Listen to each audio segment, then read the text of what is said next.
দিরাইশাল্লার মতো এরকম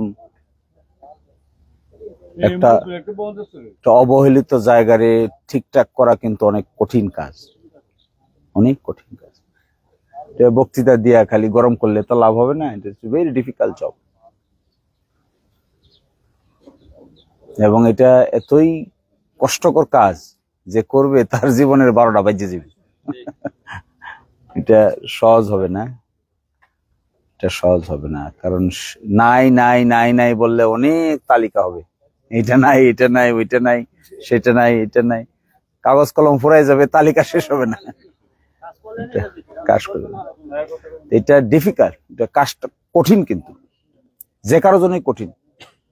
যে অনেকেই আপনারা বলেন না প্রতিশ্রুতি দিয়ে করতে পারে না, অনেকে চেষ্টা করে, কিন্তু কাজটা তো সোজা না। ধরেন এই যে আপনাদের নদী ভাঙ্গনটা, এইটাকে যদি পার্মানেন্টলি ঠিক করতে হয়, আমি আলাপ করছিলাম কেন্দ্র সরকারের সাথেও, অন্তত 500-1000 কোটি টাকার দরকার যদি পার্মানেন্ট ব্যবস্থা করণ লাগে, এই কোই মাথা থেকে কোন মাথা পর্যন্ত।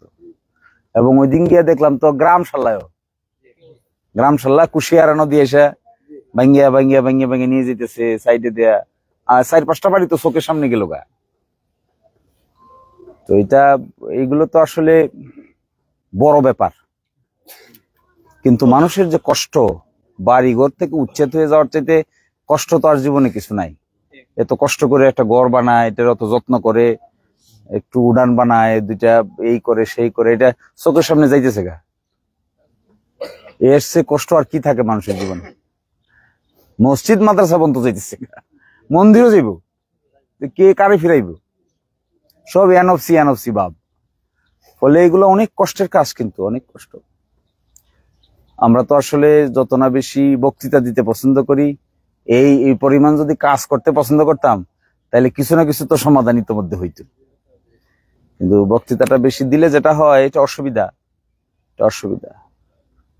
আসলে দায়িত্ব যদি কেউ পালন করতে চায়, এটা তো খুব কঠিন। আর যদি কেউ নেতাগিরি দেখাইতে চায়, তাহলে এটা তো বক্তৃতা একটা মুখ তো চামড়ার বন্দুক, মুখের বন্দুকের নাম কি? এটা চামড়ার বন্দুক। এটা আপনি মুখ থেকে বাইরে গেলেই তো গেল, ফিরে তো আনতে পারবেন না। এই বন্দুক তো বড় সাংঘাতিক গুলি, খুঁজলে এটা মুখ থেকে বাইরে গেছে তো গেছে, এটা ফিরায় আনার তার কোনো সম্ভাবনা নাই। ফলে এটা খুব সমস্যা। এটা আমার খুব কষ্ট দেয় যে পরিমাণ সমস্যা আমি দেখতে পাই, এটা বড় ধরনের সরকারের সাথে বার্গেনিং করা ছাড়া এগুলো কারো পক্ষেই শেষ পর্যন্ত মিজান নামানো সম্ভব না। এবং এরকম লোক যদি পাওয়া যায়, আমাদের মধ্যে যদি এরকম লোক গড়ে উঠে যে সরকারের সাথে এই দেন দরবারটা করতে পারে, এই যে 1000 কোটি 2000 কোটি 3000 কোটি টাকা দরকার, এটা তো সরকারের বুঝাইতেই যে এখানকার জনপদের লাগি এটা দরকার। এটা দরকার হইলে আপনারা যেমন বিচারে গেলে বালা বিচারি নিয়ে যান না, সরকারের সাথে এই দন দরবার করতে গেলেও তো শক্তিশালী লোক ছাড়া এটা সম্ভব না। তো সরকার একটা নর্মাল বরাদ্দ দিয়ে বই থাকবে, বলবো যে 500 কোটি টাকা দিছি, অন্যান্য উপজেলারে দিই 500 কোটি, তোমরাও দিছি 500 কোটি। কিন্তু এখানে যে ঘরবাড়ি ভেঙে যেতেছে, এটা তো আর সরকারের বুঝাইব কে? এখানে ঘরবাড়ি ভাঙা ফিরাইতে যাইব 500 কোটি। ফলে এটা কঠিন। আপনাদের এখানে এসে এগুলা দেখে একটু নীরব সময়ে একা চিন্তা করি। কালকে রাতে একা চিন্তা করলাম, এই যে কাউকে আমি ঘুরতেছি, এই যে মানুষ এত সমস্যার কথা বলে, এটার শেষ কি? এটা কই গিয়ে শেষ হইব? কই গেলে পরে এটা সমাধান হইব? কইব যে বলে আমরা সমস্যা নাই, এটা কোন সময় গিয়ে কইব? খুব কঠিন কাজ। আবার মাঝে মাঝে ভাবি এটা কি আমার দ্বারা সম্ভব? এত মানুষের এত চিন্তা ভাবনা, এত প্রত্যাশা, এত বাস্তবায়ন করার মধ্যে এটা যদি না পারি, শেষে পরে যে এত সুন্দর করে বলতেছে, হেই তো কদিন পরে গালি দিব, হেই তো কইব যে কইছিলেন হেন করেঙ্গা তেন করেঙ্গা, তো কিছুই তো হইল না। তো তাইলে তো আর একটা বেইমানের রাস্তা যাওয়ার একটা সম্ভাবনা আছে, যে কথা আর কাজে কোনো মিল নাই, এটাও সম্ভাবনা আছে না? আছে। ফলে এটা খুব কঠিন কাজ হবে। 5 বছর সময় পাইলে এটারে কি করা যাবে ওই মাথা থেকে এই মাথা, ওই মাথা হোসেনপুর, এই মাথা তো এই মারকুলি, এই মাথা আছে গ্রাম সাল্লা, ওইদিকে আছে শ্রীহাইল, ওইদিকে আছে আটগাঁও, নিজগাঁও, বরগাঁও, এরাবাজ, বাজারকান্দি হয়ে 7 নম্বর, ওইদিকে আছে রফিনগরের ওই মাথা বলনপুর টলনপুর, ওইদিকে হইয়া ওইদিকে আছে ডুলকশি একবারে লাস্ট মাথা, এটা হলো বাটিপাড়া ইউনিয়নের লাস্ট মাথা, আর ওইদিকে আছে শরীফপুর, পাতাইরে যাওয়ার আগে শরীফপুর পর্যন্ত। তো এই জিনিসটা এত বড় একটা এরিয়া, এটা উনি বুঝতেছে না, উনি সাহায্য করেন। এই যে অত জিনিসটা, এত বড় জিনিসটা, খালি রাস্তারে যদি মালা গাঁথতে হয়, রাস্তা যে এক জায়গা থেকে আরেক জায়গায়, আরেক জায়গা থেকে আরেক জায়গায়, আরেক জায়গা থেকে আরেক জায়গায়, মা করে জালের লাগা নাকি, যে কোনো জায়গা থেকে কারো বই থাকতে হইতো না, যে যার জায়গা থেকে যেমনি মনে সেমনি যেতে হবে। ধরেন এখান থেকে তো দিরাই যাওয়ার কোনো প্রয়োজন নাই, এখান থেকে সিলেট যাওয়ার ব্যবস্থা করে দিতে হবে, এখান থেকে হবিগঞ্জ যাওয়ার ব্যবস্থা করে দিতে হবে। দিরাই থেকে, দিরাই পূর্বাঞ্চলের লোকরা তো দিরাই হইয়া সুনামগঞ্জের রাস্তা হইয়া সুনামগঞ্জ না গিয়ে সিলেট গিয়া বড়ই সমস্যা। অথচ দিরাইয়ের পূর্বাঞ্চলে যে কোলন, যে হাতিয়া, তারপরে ওই পাশে আছে হলো নকদিপুর, তারপরে আছে হোসেনপুর বাজার, এদিকে হয়ে আছে আকিলশা বাজার, বল্যা বাজার, এই পুরা জায়গার লোকরা তো দিরাই আসার কোনো দরকার নাই। হেদের উচিত ছিল ওই দিক থেকে সিলেট যাওয়ার রাস্তা থাকা, জগন্নাথপুর দিয়া ওই পর্যন্ত এসে ওই শান্তিগঞ্জ জগন্নাথপুরের মিলনস্থল আছে, ওইটা হয়ে যদি কেউ দিরাই ঢুকতে পারতো সরাসরি পূর্বাঞ্চল দেয়া, তাহলে তো পশ্চিমাঞ্চলে চাপ পড়তোই না। কিন্তু এটা করতে গেলে সাহস লাগবে, অনেক সাহসের প্রয়োজন। এই সাহসী সিদ্ধান্ত নেওয়ার মতো, কাজটা বাস্তবায়ন করার মতো এটা সামর্থ্য লাগবে। এটা বক্তৃতা দেওয়ার ব্যাপার না, সামর্থ্য লাগবে। সরকারকে তো বুঝাইতে হবে যে এখানে 2000 কোটি টাকা দেন, দিয়ে এইদিকে রাস্তা, বিকল্প রাস্তা বাইর করেন, ওই রাস্তায় এদিকে যান, এই রাস্তায় এদিকে যান, দিয়ে এখানকার লোকের কি কারণে যাইতে হবে দিরাই, দিয়ে যাওয়া তো কোনো দরকারই নাই। এখানকার লোক এখানকার লোকের মতো চলে যাবে, ওখানকার লোকের মতো চলে যাবে। এইটা খরচ করতে গেলেই আমার ধারণা অনেক কষ্ট করতে হবে, অনেক কষ্ট করতে হবে, অনেক। ফলে আমরা যারা সস্তা বক্তৃতা দিয়ে অভ্যস্ত হয়েছি, যে গরম বক্তৃতা দিয়ে মাইক সামনে পাইলে গরম হয়ে যায় মানুষ, এটা কিন্তু রোগ। আমার বিবেচনা এটা একটা ডিজিজ, এটা ক্যান্সার না হইলেও অন্তত পক্ষে আলসার। এটা এমন একটা মধ্যে বোমা পাইছে তো, যা মনে চায় দুই চোখকে কইয়া আওলা জাওলা লাগাইয়া বকা বকি এই সেই কইরে 12 গোষ্ঠী উদ্ধার করে ছাড়ে। শেষ পর্যন্ত কিন্তু গোড়ার ডিমই একটা বোতলও কিন্তু নড়াইতে পারে না। শেষ পর্যন্ত একটা বালুল, একটা ওই যে ঘাসও কিন্তু সোজা করতে পারে না। কুত্তার লেজ সোজা করা তো কঠিন। কুত্তার লেজ আপনি টাইনে ধরে রাখবেন, ছেড়ে দিলে আবার দেখা হয়ে যাবে না, এটা আবার জায়গা চলে যাবে, এটা কঠিন। এই জন্য আমার মনে হয় নেতৃত্বের পর্যায়ে যারাই থাকি, আমরাই থাকি, আরেকজনই থাকে, যেই থাকুক না কেন, এই আজে বাজে কথাবার্তা বন্ধ করাও একটা কাম। এই আজে বাজে কথাবার্তা বললে মানুষের মাঝে একটা বিশ্রী পরিবেশ তৈরি করে দিয়ে একজনের বিরুদ্ধে আরেকজনের লাগাই, আরেকজনের বিরুদ্ধে আরেকজনের বকাচকা দিয়া, এটা আরো পরিবেশ নষ্ট হয়। কাজের কাজ কিন্তু কিছুই হয় না। এই বকাবকির কারণে কি আর হাসপাতাল হবে নাকি? একটা হাসপাতাল হবে না এই বকাঝকা করলে। অথচ আমি শেষ করে দিচ্ছি, আমরা আরেক জায়গায় যাব, শুধু এতটুকু দেখেন না, দেখি না আমরা 5-10 বছর চেষ্টা করলে, সিনসিয়ার লোক হইলে, সামর্থ্য থাকলে, সামর্থ্য লাগতে হইব, কেন্দ্রীয় সরকারকে বোঝানোর মতো ক্যাপাসিটি থাকতে হইব, সংসদে এই বিষয়ে আলাপ করার মতো যোগ্যতা থাকতে হবে। আর না হলে আপনি এটা কোনোদিনে কোনো লাইনই করতে পারবেন না। হ্যান করেঙ্গা, তেন করেঙ্গা, অমুকরে বকা দেঙ্গা, তমুক মার্কা দেখেঙ্গা, এটার একটা বিষয় না তো। এই বিষয়টা এরকম না, এটা বোঝার অসুবিধা। এটা সরকার বেসরকারের বিষয় না, বিষয় হলো বাংলাদেশের সম্পদ তো কম আর চাহিদা হলো বেশি, কিন্তু সম্পদের পরিমাণ তো কম। এই চাহিদাটা কার দিক দিকে যাবে, কোন দিকে আগে যাবে? তো তার দিকে আগে যাবে যে এটা ব্যবহার করতে পারবে। যে ব্যবহার করতে পারবে না তার দিকে তো এটা আগে নিতে পারবে না। শেষ মিললে তো 100 টাকা, 100 টাকার ভিতরে আমি যদি 20 টাকা আনতে চাই, তাহলে তো আমার খামড়ি মেরে ধরতে হবে, কষ্ট করতে হবে, এটার পিছনে লাগিয়ে থাকতে হবে, মেহনত করতে হবে, তাহলে আপনি 20 টাকা পাবেন। আর নাহলে যার এই আছে, সামর্থ্য আছে, অত 20 টাকা নিয়ে চলে যাবে, আপনি কি করবেন? কিছুই করার নেই। এই জন্য এটা মাথায় রেখে আমার ধারণা, মনে মনে ভাবি আর কি, মাঝে মাঝে মাথায় চিন্তা জাগে, এই 10 বছর, 5 বছর প্রাথমিকভাবে অনেক কিছু শেষ করা যাবে না, কিন্তু 5-10 বছর সামর্থ্যবান লোকের হাতে পড়লে মানুষের সমস্যার সম্পর্কে আমার একটা ধারণা হয়েছে। এই পুরা 13 ইউনিয়ন আর একটা পৌরসভাতে কি ধরনের সমস্যা যে আছে, এটা একটা প্রাথমিক ধারণা হয়েছে। এখন প্রথমে 10 মাস আগেই ধারণা ছিল না, কিন্তু এখন একটা ধারণা হয়েছে যে ধরনটা কেমন।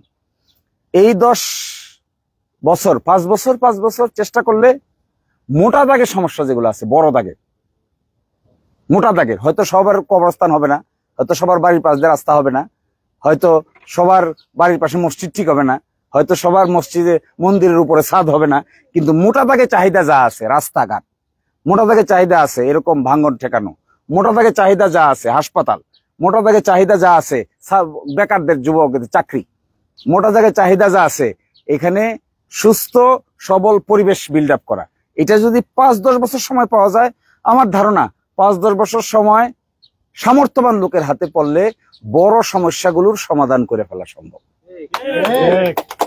কিন্তু দেখেন এই সমস্যাগুলোর সমাধান আমরা করতে পারবো না, আমরা কামড়াকামড়ি করলে পারবো না। এই যে গুতাগুতি যদি করি, যে একবার আগাইছে আর একবার পিছে টানি, আরেকজন আগাই গেছে তার পিছে টেনে নেবে, তাহলে তো পারবো না এটা করতে, এটা সম্ভব হবে না। এই জন্য আমি এই 8-10 মাস ধরে যে কথা বলতেছি, ইউনাইটেড হন, এখন এক, যত পারা যায় একতাবদ্ধ হন। কোন একটা কাজ করতে গেলে একতার চাইতে বড় শক্তি আর কিছু নাই। একতাবদ্ধ হন, হিন্দু মুসলমান, উত্তর দক্ষিণ, ডাইনে বামে, উজানে বাইটলে, এটা সব বলে যায়। আর দলীয় গান বন্ধ করে, দলীয় গুতাগুতি বন্ধ করে, মূল জিনিস ঠিক করেন মানুষের সুযোগ সুবিধা কিভাবে করে দেওয়া যায়। আর এই যে দোষাদোষী বকাবকি থ্রেট দেওয়া, এই করা সেই করা, এগুলো বন্ধ। এইরকম একটা পরিবেশ পাইলে, এরকম একটা পরিবেশ হইলে যেখানে জনগণরা খুব শক্তিশালী ভাবে ইউনাইটেড থাকবে, তাহলে বড় সিদ্ধান্ত নেওয়া সম্ভব, বড়। আর যদি আমি একটা কই, উনি আরেকটা কয়, এবার আরেকটা কয়, এটা আরেকটা কয়, তাহলে তো কোনো জায়গায় গিয়ে পৌঁছতে পারবো না, শেষ পর্যন্ত সম্ভব হবে না এটা।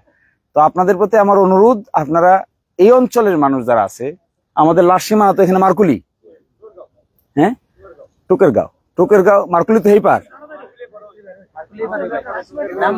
আচ্ছা টুকেরগাঁও, এই টুকেরগাঁও পর্যন্ত এই লইয়া যা আছে, এই পারের লোকদেরকে দেখেন, আপনাদের আত্মীয় স্বজন, ভাই ব্রাদার চাচা বাতিজা নিশ্চয় আছে, সব জায়গায় আছে। একটা দল বলের বাইরে উঠে একটা একতা বিল্ড আপ করে, দলীয় সীমানা পরিচয়ের বাইরে গিয়াও মানুষ হিসেবে, এলাকাবাসী হিসেবে, ব্যক্তি হিসেবে আমরা পরস্পর কাছাকাছি আসার চেষ্টা করি। এখানে এমন না যে আমি ঘরে ঘরে বলবো, আপনার যদি পছন্দ হয় আপনিও বলেন, আপনি নিজে এই কাজ করেন, আপনি নিজে এটার পিছনে লাগেন, চেষ্টা করেন, পরিশ্রম করেন, দেখেন না আমরা ইউনাইট করতে পারি কিনা। জনগণকে যদি একসাথে করা যায়, তাহলে একটা বড় ধরনের বিপ্লব ঘটায় দেওয়া সম্ভব।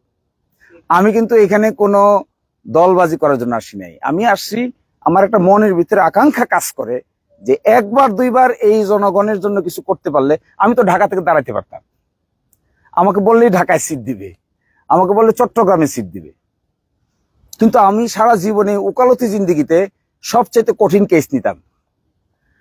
টেলিভিশনে যে আপনারা আমার দেখেন মাঝে মাঝে মামলা করতে গিয়ে, জটিল কেস করাটা আমার একটা আগ্রহের ব্যাপার, মানে এটা একটা ইন্টারেস্টের ব্যাপার, জটিল সমস্যার সমাধান করা। তো দিরাই সাল্লার আমার এখানে একটা জটিল সমস্যা মনে হয়, জটিল, কারণ এখানে রাস্তা নাই, ঘাট নাই, অমুক নাই, তমুক নাই। আমার মনে হয় না বাংলাদেশে এত জটিল কোন এলাকা আছে বলে। আমি তো সারা বাংলাদেশের বহু জায়গায় গেছি, অলমোস্ট 64 ডিস্ট্রিক্টে না গেলেও 62-63 ডিস্ট্রিক্টে গেছি, কিন্তু এই যে এত যে জটিল, এত যে অসুবিধা মানুষের, এইটা এইভাবে পাওয়া যায় না। তো আমার মাথার মধ্যে আমার কাছে জিজ্ঞেস করছে কই যাব, কোথায়, তা আমি চয়েস দিচ্ছি দিরাই সাল্লাহ এই কারণেই যে এই জটিল সমস্যার সমাধান যদি আমি করতে পারি, এইটাই আমার সামর্থ্যের প্রমাণ হবে। আর যদি সামান্য সমস্যা আমার গায়ে ফেলাই দেওয়া হয় আর এটা আমি সমাধান করি, তাহলে তো আমার নিজস্ব স্বকীয়তা বলতে তেমন কিছু থাকবে না। এই জন্য সারা জীবনে মামলা করেছি জটিল জটিল, আমি ধরে নিছি দিরাই সাল্লাহ একটা মামলা। তো দেখা যাক না মামলাটা জিতা যায় কিনা। মামলা ইলেকশনে জিতাকে আমি জিতা বলতেছি না, এইখানকার মানুষের জীবনের পরিবর্তন করে দিতে পারলে এটাই হবে পরিপূর্ণ জয়।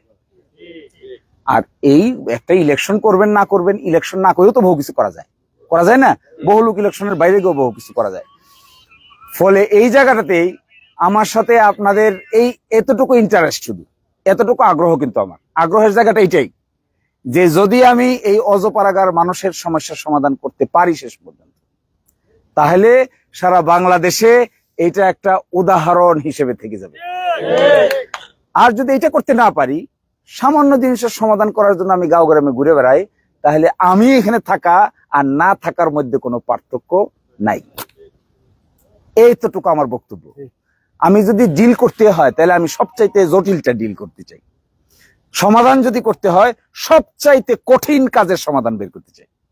আর যদি ছেড়ে দিতে হয় তাহলে সামান্য মাথা না খাটাইয়া ইজি ঘুমায় খাওয়া যায় এরকম সমস্যার সমাধান করার সময় দেওয়ার কোনো দরকার নেই।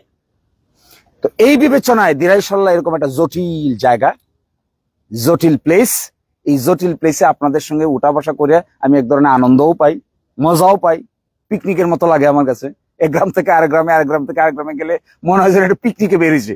নতুন মানুষ, নতুন কথা, নতুন কালচার, নতুন কৃষ্টি, নতুন কথাবার্তা বলে, নতুন আলোচনা করে। চেহারাও কোনো কোনো জায়গায় নতুন। ইয়াং প্রজন্মের লোকদেরকে দেখলে বেশ আনন্দই লাগে একটা। ফলে এখানে আপনারা যদি মনে করেন যে এই সমস্যার, আমি কিন্তু কোনো নির্বাচনী বক্তৃতা দিতে আসি নাই, আমি বলছি যদি মনে করেন যে এই সমস্যার সমাধানটা আমাদের মতো লোকদের দেয়া করা সম্ভব, যদি আপনাদের বিচারে ধরে, এটা বিবেচনায় ধরে, চিন্তায় ধরে যে এই জটিল জিনিসের সমাধান করতে হবে, প্রথম কথা করবে কে? আমরা 2-3 জন আছি যারা এখন চেষ্টা করতেছে করার জন্য। ও বলতেছে আমি পারবো, আরেকজন বলতেছে আমি পারবো, আরেকজন বলতেছে আরেকজনে পারবো। ধরেন তার মধ্যে একজন আমি বলতেছি যে আমি করার চেষ্টা করবো, ধরেন। এবার আপনার সামনে একটা বিচার বিবেচনা বোধ আছে, আপনি চিন্তা করবেন, ভাববেন, কথা দিবেন, মনে মনে একটা সিদ্ধান্ত নেবেন। যদি মনে করেন আমরা এটা করতে পারি, তাহলে আমি সকলকে নিয়ে করতে চাই, ভাগাভাগি না, ভাগাভাগি না। এই ভাগাভাগির জায়গায় আমি যেতে চাই না। ভাগাভাগি না করে সকল যদি একসাথে হয়, তাহলে আমার ধারণা এই দরিয়াটা শেষ পর্যন্ত পাড়ি দেওয়া সম্ভব। কিন্তু ভাগাভাগি হইলে, এই দরিয়া পাড়ি দেওয়া বলতে আমি নির্বাচন বোঝাচ্ছি না, আমি দরিয়া পাড়ি দেওয়া বলতে বোঝাচ্ছি মানুষের সমস্যাগুলোর একটা সমাধান বের করা সম্ভব। আর নির্বাচন একটা মাধ্যম মাত্র। নির্বাচন না হইলেও আমার দ্বারা অনেক কিছু করা সম্ভব। সেটা আমি নির্বাচনের বাইরে গিয়ে করার চেষ্টা করব। এটার জন্য আমি কারো মুখাপেক্ষীও না, অরকার সরকার বরকার এগুলো খুব বেশি প্রয়োজনও নাই। যেটা ব্যক্তিগত আছে, যেটা আই উইল ডু, আমি কন্টিনিউ করব। আর আপনারা যদি, আজান দিয়ে দিছি, আর আপনারা যদি এটা মনে করেন যে এই কাজটা আমি হয়তো আর এদিকে এভাবে আসবো না বা আসতে পারবো না, আমি ধরে নিচ্ছি আপনাদের এখানে আপাতত না আসলেও চলবে। আপনারা নিজেরা পারবেন, নিজেরা কাজ চালা যেতে পারবেন, নিজেরা চালান, আশেপাশে এলাকা পর্যন্ত, ওই মাথা পর্যন্ত চালান, যোগাযোগ করেন, যান, ব্যক্তিগত উদ্যোগে কথা বলেন, মনে করবেন যে আমি আছি আপনার সাথে, এরকম একটা পরিবেশ মনে করেন। যদি ধরে নেবেন প্রতিজন মানুষই একজন আমার মতো, আমি যা বলতাম আপনি তাই বলেন, আমি যা করতাম। আর একটা কথা বলে আসছি আজকে, যে আমরা সকলেই নেতা, সকলেই কর্মী, আমাদের বাড়তি কোনো নেতার দরকার নাই। আছে নেতা কর্মী, কে কি পদ, কে কি ডাইনে বামে, এটা দেখার কোনো দরকার নাই। জনগণই মূল শক্তি। সবাই সবাই আমরা সবাই, আমার যা পজিশন আপনারা তাই পজিশন। আমি যে কথা বলতে পারবো আপনি তাই বলবেন, আমি যে কথা কইতে পারবো আপনি তাই কইবেন, আমি যে কথা বুঝতে পারবো আপনি তাই বলবেন। যদি আমার কথা শুনতে হয়, আর কিছু না হইলে মোবাইলে পাবেন, মোবাইল দেখলে বুঝতে পারবেন আমি কি বলতে চাই। অ্যাটলিস্ট আইডিয়াটা নিতে পারবেন যে এই লোকটা এই ধরনের কথা বলতে চায়, আপনি এটাই বলবেন। এরপরে আমার ধারণা, একটা গণজোয়ার যদি তৈরি করা যায়, তাহলে সামান্য বক্তৃতা, হুমকি দমকি এগুলা কোনো কিছুই হালে পানি পাবে না, কিচ্ছু পাবে না।